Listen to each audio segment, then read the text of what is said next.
ladies and gentlemen, put your hands together to welcome none other than Shri Piyush Goyal, the Minister of Commerce and Industry, Consumer Affairs, Food and Public Distribution, Textiles, Government of India, and he will be setting the tone for this dynamic and inclusive dialogue at the event. And yes, to welcome the Honourable Minister, I do request Mr. Vineet Jain, Managing Director of the Times Group, to welcome him warmly on behalf of all of us. He will be presenting the Honourable Minister with a shawl.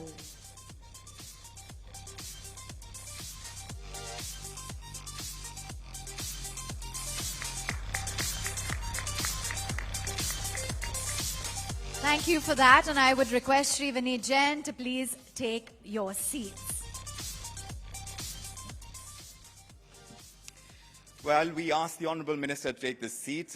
We'd also like to invite Navika, Group Editor-in-Chief, Times Now, Navbharat, and Times Now for a fireside chat with Shri Piyush Goyal ji. Navika, over to you. Thank you very much, Mr. Piyush Goyal, for joining us here at the ET Now GBS. In a new avatar, GBS is here, and we are very happy to have commerce and industry, food and civil supplies, textiles. How many more ministries have you got in your portfolio, Nazar mat lagao, the Prime Minister has just spoken 2 days back in the Rajya Sabha that better to have a black tika to Yes. ward away all the evil. Well, the black tika, clearly the honors have been done by the opposition, but that's not the note on which I want to begin this conversation. Mr. Piyush Goyal, to set the tone for the Global Business Summit, my question to you is, everybody is talking about the 10 years of Prime Minister Narendra Modi's government versus the 10 years before that, and whether we fared better. On many of these indicators, we are definitely doing very well, and probably we've beaten the record of the previous governments. Having said that, when we look into the future and the next 10 or 20 years, because that's what your government is known for, a vision for a longer period, what is the big picture that you would want to paint for Indians and India and for the global community? Thank you, Navika ji, and thank you, Times Now. Thank you, Vineet ji, for that very warm welcome. Friends, first of all, I'll just correct the perspective a little bit. I would believe that the 10 years that Prime Minister Narendra Modi has served India have been years which have defined India as a nation that cares for 1.4 billion people, as a nation that looks at the development of every part of India as an important element of inclusive growth, as a period where the country took care of the basic needs of every single Indian, be it food, clothing, shelter, healthcare, education, needs like electricity at home, digital connectivity, water, clean drinking water, those basic needs that for years looked like a distant dream. I think this has been a period where the common man has been empowered. The common man's desires and aspirations for a better quality of life have been triggered. His basic needs taken care of. Today, he aspires for all those good things which he sees on his mobile phone available in the rest of the world.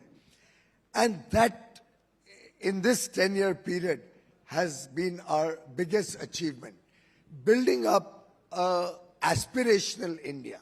1.4 billion young Indians, our average age is less than 30 years, who will continue to be young as a nation. Next 30 years, India is expected to be a country whose average age will be below 30. And in this 30-year period, by any mathematics, by any projection, any trajectory of growth, when you compound the aspirations of the people when you recognize that we already are an economy, the fifth largest in the world, expected to be the third largest in the next 3 years, 2.5, 3 years, an economy which will not only be a $5 trillion on a nominal US dollar GDP basis, but also which has a purchasing power parity, which is at least 2.5 times that. This has prepared the nation to aspire to add $30 trillion in the Amrit Kal, the next 25 years. And Honorable Prime Minister Narendra Modi is working to a plan, working to ensure that every single action of government, every single rupee that the government spends goes towards meeting the aspirations of the people of India and to achieve transformational impact on the lives of the people. Mr. Piyush Goyal, we've seen some of the impact of that. The spending on capital expenditure on infrastructure building is a very healthy trend. But the larger question that people end up asking, and let me remind you about famous economist John Maynard Keynes. When we were in college, we were always told what Keynes' theory was. And Keynes' theory was, in the long run, we are all dead. So let's look at the short run. And in the short run, what are we looking at over the next 5 years? Is the growth enough in terms of its pace to cover the population of this country and the economic income disparities, number one?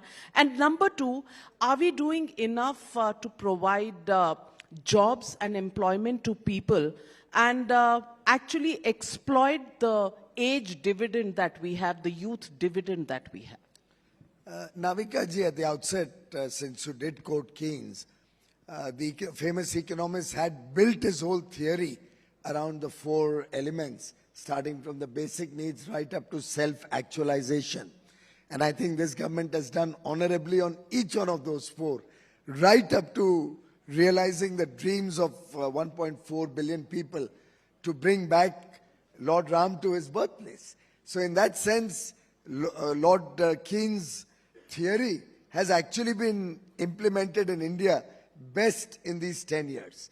And when he says that in the long run we are all dead, he does try to espouse a theory that before we are dead, we should achieve all those 4 levels right up to self-actualization. But on a more serious note, I think leveling the people's growth trajectory, giving the less privileged, marginalized sections of society their rightful place, their right opportunities to look for a better future for their children has been the biggest priority of this government. Imagine, we've seen the Northeast for so many years. Tell me one other Prime Minister or one other government which has focused more on providing honest governance and development to the Northeast as much as Prime Minister Modi has. Think back and you will realize that a state like Uttar Pradesh, the largest state, 240 million people in one state, perpetually considered a Bimaru state, one of those weaker, like the nation was a fragile 5 economy, this was one of the most fragile states. People had almost reconciled to a life of deprivation or being migrant labor and serving Western or Southern India. Today, Uttar Pradesh is the most favored destination of global investors. We have the Bennett University in Uttar Pradesh. Today, Uttar Pradesh provides you the most industry-friendly policies, law and order, which is the envy of the rest of the country, and if I may dare say today the rest of the world. It provides decisive leadership.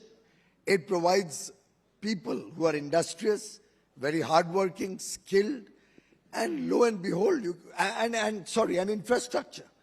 Infrastructure which is unparalleled.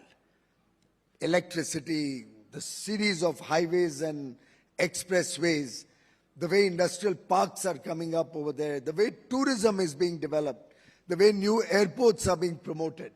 The whole story of Uttar Pradesh, in a way, captures the idea of making India an inclusive an equally developed nation across the length and breadth of India. There are other examples. If one was to go beyond the BJP NDA ruled states, Odisha is making rapid progress. We've seen how, thanks to the transparent auction mechanism that Prime Minister Modi introduced in his very first year in government, today favored few do not get mines. Mines are auctioned out. The revenue of the auction goes to the state, and the state like Odisha, rich in mineral wealth, which for generations and centuries has suffered from deep poverty, is now coming out of that syndrome thanks to the great mineral wealth that they have, and now becoming a manufacturing base. So my sense is that countries seeing growth across sectors, we are recognizing the talent of our youth. We have focused on skill development. The new ministry was started by Mr. Modi. We have focused on the National Education Policy 2020 so that we don't make idiots out of our children.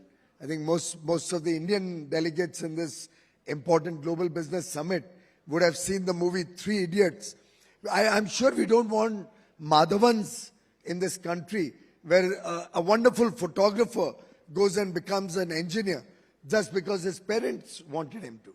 I think it's time we started recognizing our youth for their skills, for their aptitude, for the vocation of their choice, and providing a platform and an opportunity rather than spoon-feeding them, empowering them to be good citizens of this country. And I think that's the journey India has embarked upon. Our young men and women make us proud. They are the citizens of tomorrow. They are going to be the architects of the new India that we are working for. And this young demographic dividend is going to take us through to become a $35 trillion economy when we celebrate India at 100. Well, the growth story, very interesting, very promising, but let me quote a few critics, and you have many of them. The critics say growth rate not as fast as it should be. India getting to the 5th rank would have happened with or without the government. The 3rd position will happen despite the government, if not because of the government. These are what your critics say. And let me point out some numbers in terms of FDI. Do you believe we have miles to go before we sleep, and we will try and tap India's potential as an investment destination when we are compared with countries like Vietnam, the Southeast Asian countries, especially when many countries want to come out of China and are looking for a destination? Last year, we've dropped in FDI. The year before that was a higher FDI. Though, of course, if you looked at the 10-year period, it's 100% growth. So how do you see this mixed bag, and what's the direction forward in the next 5 years? First of all, Navikaji, thank God for the critics. Because if there were no critics, I would not have an impetus to work better, to work smarter, to work faster. So we welcome criticism. We welcome constructive criticism. We welcome ideas. And this is a listening government. I don't know how many of your participants are aware. Prime Minister Narendra Modi is a remarkable listener. If I have a 1-hour engagement or a meeting with him, if I was to put an average over 10 years for every hour that I've spent with him, and as would anybody else who has had time with him, know, 55 minutes, he would listen to you. He would listen patiently, absorb whatever you have to offer him, and in the 5 minutes, he will deconstruct whatever you've said and point out 6 other elements which could make your work better, smarter, and more outcome-oriented. And I think that ability of Prime Minister Narendra Modi to think out of the box, to connect the dots, to see how each element of the work that we do can have an impact, a multifarious impact, an impact which is very multidimensional.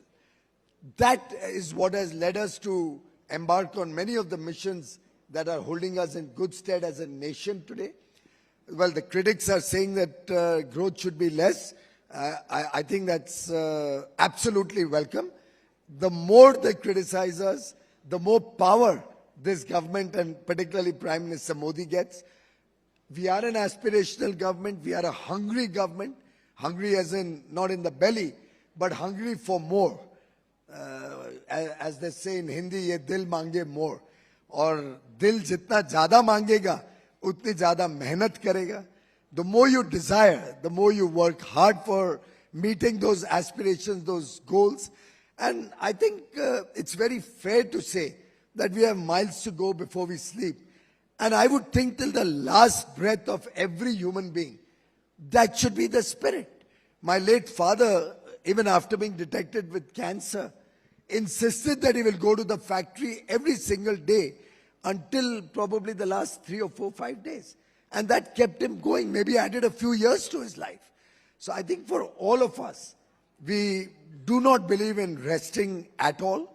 We believe that this is an opportunity to serve, to do more. And I can clearly tell you, we welcome criticism, we welcome new ideas, we welcome out-of-the-box thinking, and we'll continue to persevere, continue to challenge our own abilities, continue to challenge the ability of every single colleague to be able to get the best out of 1.4 billion Indians. The FDI question. Well, I think it's elementary, my dear Watson, is what I would have said.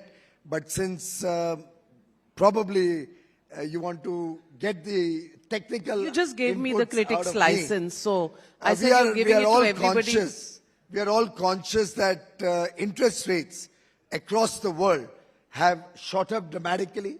The United States, where Zareen Daruwala would tell us, you could probably see the Fed at what, 0.5% or 0.75%, 1%, went right up to 5%. And clearly, you saw the impact of flight of capital moving back to the developed nations.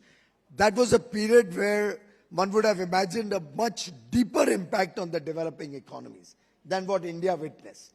But the strength of demand in India, the strength of opportunities that people saw in India ensured that we didn't see the drastic fall that many of our other peer countries saw.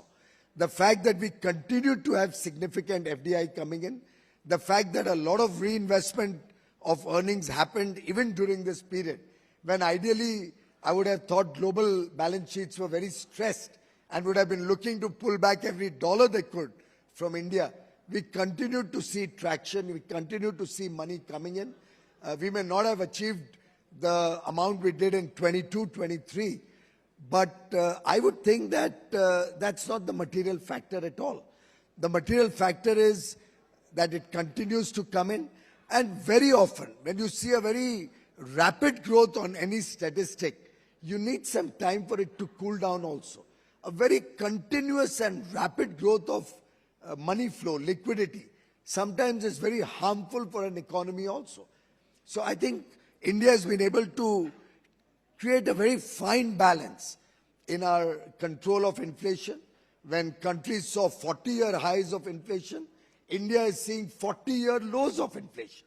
Our average decadal inflation over the last 10 years of Modi government has been the lowest India has ever seen in its history. And way back in 1970s, we went right up to 30%. 2012, 13, many of us will recall double-digit inflation. Mr. Modi is the first Prime Minister who mandated the Reserve Bank to make inflation control as their duty, their primary duty. And apart from mandating them, we aligned both fiscal and monetary policy to work in tandem with the Reserve Bank rather than fighting with the central bank. So I think it's been a beautiful journey, a journey of political stability, a journey where we've made India fiscally strong, a journey where the macroeconomic fundamentals of India are better than ever before. In fact, the white paper gives out a lot of deep insights into what we inherited and how we've taken the country forward. I'll just focus on one thing since you've spoken about FDI. Many people tend to forget that August 2013, the Indian rupee had depreciated to nearly 68 rupees to a dollar. I'm talking August 2013. What did the then government, led by a so-called brilliant economist who studied at Harvard, unlike my Prime Minister who believes in hard work, and the economists could only come up with raising debt. We came out with a FCNRB policy to attract Indians, NRIs, to invest in India. We gave them almost 1.75 or 2% more than the market. We allowed NRI Indians to play the game of putting in 5 or 10% money of their own, borrow the rest from international banks, allowed them the arbitrage to have abnormal returns on small money, and artificially improved the rupee strength to make it about 57 rupees to a dollar. Now that 10 rupee improvement was on the strength of a debt that we took on the balance sheet, inherited by the Modi government, repaid along with the high interest by Mr. Modi and the present government. But on the calculation sheet, it may look as if the rupee has depreciated from 57 to, say, 83 in the Modi government. The reality is the depreciation is from 68 to 83, which is barely 1% and a quarter on a CAGR basis. I think this has been a period of tremendous fiscal stability, and today's fundamentals of the economy will hold us in good stead in the Amrit Kal to give us a good level of growth, probably a double-digit nominal US dollar GDP growth, help us bridge the purchasing power parity potential that we already have in the country, and become a $35 trillion economy, a Viksit Bharat, a developed and prosperous India at 2047. Thank you. Well, Mr. Piyush Goyal, I'll just ask the last question, which has to be a politico-economic question, considering we are heading into elections. I want to ask you the confrontation between opposition and the government, and on the financial front. And I even noticed when you talked about states that have done well, you only mentioned a friendly state, Odisha. You did not mention any of the states ruled by any of the opposition party governments. Is that deliberate, number one? And number two, when on the federal issues of share of finances that states ask for, with huge ads in every newspaper saying, my tax, my right, how do you respond to these disparities and charges of not being very fair to them? Well, at the cost of your colleagues telling me that time's up, for both the issues, it's not that I took the names of friendly states, but I think one of the principal focus of the Modi government has been our fight against corruption. And that's where some of the opposition states have really let us down. I mean, I'd have loved to talk about, let's say, Andhra Pradesh or Telangana. But what have they done? There's been absolute mismanagement of the economy. We see huge amount of corruption in those states. And they don't lend themselves to long-term stability and growth with the kind of fiscal profligacy that we see over there. Therefore, I had to mention states which were doing well. As regards your second question on the advertisements, I know that may be good for the media to get all those advertisements, though I'm not sure whether Times Now will get those advertisements. We are a television network. But I'll just ask you a very simple counter question. Suppose Jharkhand, Odisha, and Chhattisgarh, the primary states which have coal, were to take the view that the coal is ours and we will decide how much power to give to the rest of the country, what to do with the power that we have. Could Gujarat, Maharashtra, Karnataka, Tamil Nadu, Andhra, Telangana have even survived as a state? Suppose Punjab and Haryana were to say, and Madhya Pradesh and Uttar Pradesh, the northern areas, were to say we are the granary of India. The rice and wheat that we produce are ours to determine and ours to consume. What would happen to the rest of the people of the country? Where would they get their food grains from? Suppose Maharashtra and Gujarat and Karnataka were to say the ports are ours. Would all of the industry in northern India or large parts which are landlocked be left without an opportunity to be a part of global supply chains? And the worst, suppose all of these put together were to say all this is mine. Are they even suggesting that the Northeast doesn't belong to India? That we have no obligation to the Northeast? I think it's like the human body. If a pin pricks us in the foot, the mouth reacts with an ah. The hand reacts trying to pull it out. The mind is helping us in coordinating all these movements. That is the beauty of India. It is one homogeneous whole. It is one body and soul together. And this togetherness, this oneness, is what defines the very idea of Bharat.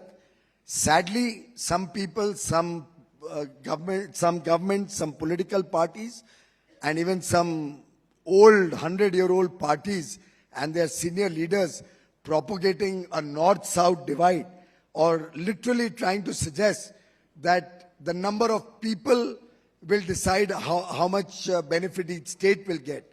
As the Yuvraj said, jo jitni sankhya utna hak, or something of that sort. Or a southern state also ruled by his illustrious family and party, trying to suggest that our taxes are ours only, is truly a very, very deplorable effort to divide the unity and integrity of India, something that every Indian holds dear, and we will give our lives to protect the unity and integrity of India. 2024, done deal? I can assure you, Navika ji, we are never arrogant. We are confident in our abilities. We are confident in the people of India. We are confident that the people of India know what is best for them, their judgment, and we are confident that the work we have done to serve the people for 10 years will speak for itself. So there is absolutely no arrogance. There is no overconfidence. There is a courage of conviction reflected in our work, and we go into the election with that courage of conviction, the conviction that all of you will stand behind good over evil. Thank you. Well, on that note, thank you very much, Mr. Piyush Goyal. A big round of applause for Union Minister Piyush Goyal. Thank you very much for joining us.